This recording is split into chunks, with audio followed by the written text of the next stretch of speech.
বাংলাদেশ থেকে প্রতি বছরই হাজার হাজার শিক্ষার্থী উচ্চশিক্ষার জন্য বিশ্বের বিভিন্ন দেশে পাড়ি দিয়ে থাকেন। বাংলাদেশ থেকে বিদেশে পড়তে গেলে যা যা দরকার হয় তা নিয়ে বিস্তারিত থাকছে আজকের প্রতিবেদনে। ঢাকায় থাকি .com-এর আজকের ভিডিওতে আপনাকে স্বাগত জানাই। বাংলাদেশ থেকে বিশ্বের যেসব দেশের সবচেয়ে বেশি শিক্ষার্থী যেতে আগ্রহী থাকেন তার মধ্যে অন্যতম হচ্ছে যুক্তরাষ্ট্র, যুক্তরাজ্য, কানাডা, অস্ট্রেলিয়া এবং জার্মানি। ওইসব দেশের শিক্ষা প্রতিষ্ঠানগুলোতে সাধারণত নভেম্বর থেকে শুরু করে জানুয়ারির মধ্যেই বেশিরভাগ বিদেশি শিক্ষার্থী আবেদন করে থাকেন। বিদেশি শিক্ষার্থী হিসেবে বিশ্বের বিভিন্ন দেশে পড়তে যাওয়ার আলাদা আলাদা নিয়ম রয়েছে। সেক্ষেত্রে প্রথমেই আপনি আসলে কোন দেশে যেতে চান তা নির্ধারণ করতে হবে। তারপর সে দেশের শিক্ষা ব্যবস্থা, শিক্ষা প্রতিষ্ঠান, কোর্স, শিক্ষাবৃত্তির সুযোগ, জীবনযাপনের ব্যয়সহ নানা বিষয়ে তথ্য সংগ্রহ করতে হবে। যুক্তরাজ্যের সরকারি ওয়েবসাইটের তথ্য অনুযায়ী দেশটিতে শিক্ষার্থী হিসেবে পড়তে যেতে হলে আপনার বয়স অবশ্যই 16 বছরের বেশি হতে হবে। তার মানে এইচএসসি বা সমমান পাশের পর আপনি স্নাতক পড়তে যুক্তরাজ্যে যেতে পারেন। এছাড়া পোস্ট গ্র্যাজুয়েট, মাস্টার্স, বিভিন্ন ধরনের সার্টিফিকেট কোর্স বা ডিপ্লোমা পড়তেও যেতে পারেন। আপনার অন্তত এক শিক্ষা বছর বা 9 মাসের পড়াশোনা ও যুক্তরাজ্যে থাকা খাওয়ার ব্যয় বহনের অর্থ থাকতে হবে। পড়তে যেতে হলে আপনাকে অবশ্যই ইংরেজি জানার প্রমাণপত্র থাকতে হবে। নিশ্চিত করতে হবে যে আপনি ইংরেজি পড়তে, লিখতে, বলতে এবং বুঝতে পারেন। মার্কিন পররাষ্ট্র দপ্তরের তথ্য অনুযায়ী যুক্তরাষ্ট্রে পড়াশোনা করতে হলে প্রথমেই আপনাকে একটি কলেজ বা ইউনিভার্সিটি ও সাবজেক্ট খুঁজে বের করতে হবে যেটা আপনার জন্য সবচেয়ে উপযোগী। ভর্তি ও আর্থিক নিশ্চয়তার পরের ধাপ হচ্ছে ভিসার জন্য আবেদন। তবে ভিসা আবেদন করতে হলে অবশ্যই আপনার কোনো শিক্ষা প্রতিষ্ঠানের অফার লেটার থাকতে হবে।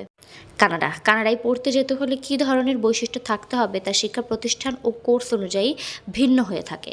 শিক্ষা প্রতিষ্ঠান খোঁজার বিষয়ে এডুকানাডা নামে কানাডার সরকারি ওয়েবসাইটে গিয়ে খোঁজ নিতে পারেন। সেখানে বিভিন্ন পর্যায়ের শিক্ষা প্রতিষ্ঠানের তালিকা ও বিস্তারিত তথ্য রয়েছে। কানাডায় ইংরেজি ও ফরাসি দুই ভাষাতেই পড়াশোনা করা সম্ভব। ইংরেজি ভাষায় দক্ষতা সার্টিফিকেট থাকতে হবে।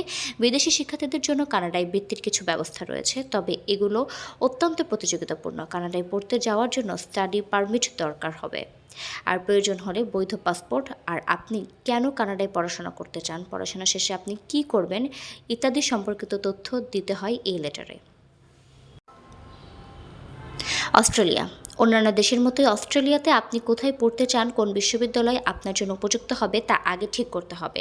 তবে ইংরেজি ভাষার দক্ষতার সার্টিফিকেট অবশ্যই থাকতে হবে। উচ্চশিক্ষার ক্ষেত্রে অবশ্যই আপনাকে স্নাতক পর্যায়ে একটি ডিগ্রি থাকতে হবে। আপনি যে শিক্ষা প্রতিষ্ঠানে পড়াশোনা করতে চান তাদের সাথে যোগাযোগ করতে ভর্তি সংক্রান্ত যাবতীয় তথ্য ও খরচ তারাই সরবরাহ করবে। সব নিয়ম মেনে আবেদন করা হলে সাধারণত কয়েক সপ্তাহের মধ্যেই সিদ্ধান্ত জানানো হয়। আপনার কোর্স শুরু হওয়ার অন্তত 8 সপ্তাহ আগে ভিসার জন্য আবেদন করতে হবে। অবশ্যই অনলাইনে ভিসা আবেদন করতে হবে। জার্মানিতে পড়তে যেতে হলে জার্মান ভাষা শেখাটা জরুরি নয়। জার্মানির অনেক বিশ্ববিদ্যালয়ে ইংরেজি ভাষার কোর্স রয়েছে। সরকারি ওয়েবসাইটের হিসাব বলছে শুধু ইংরেজি ভাষায় শিক্ষা কার্যক্রম পরিচালিত হয় এমন অন্তত 280টি ব্যাচেলর কোর্স রয়েছে। প্রথমে আপনাকে ঠিক করতে হবে যে আপনি আসলে কোন বিষয়ে পড়াশোনা করতে চান। বিভিন্ন বিশ্ববিদ্যালয়ের ভর্তির নিয়ম আলাদা হলেও কিছু সাধারণ নিয়ম রয়েছে। জার্মানিতে শিক্ষার্থীদের থাকার ব্যবস্থাও তুলনামূলক সস্তা। জার্মানিতে বিশ্ববিদ্যালয়গুলোতে পড়াশোনার ক্ষেত্রে কোনো টিউশন ফি না থাকলেও এবং জীবনযাপন তুলনামূলক সস্তা হলেও কর্তৃপক্ষ দেখতে চায় যে আপনার পড়াশোনার খরচ চালানোর মতো পর্যাপ্ত অর্থ আছে কিনা। এরকম ভিডিও পেতে আমাদের চ্যানেল সাবস্ক্রাইব করে আমাদের সাথেই থাকুন।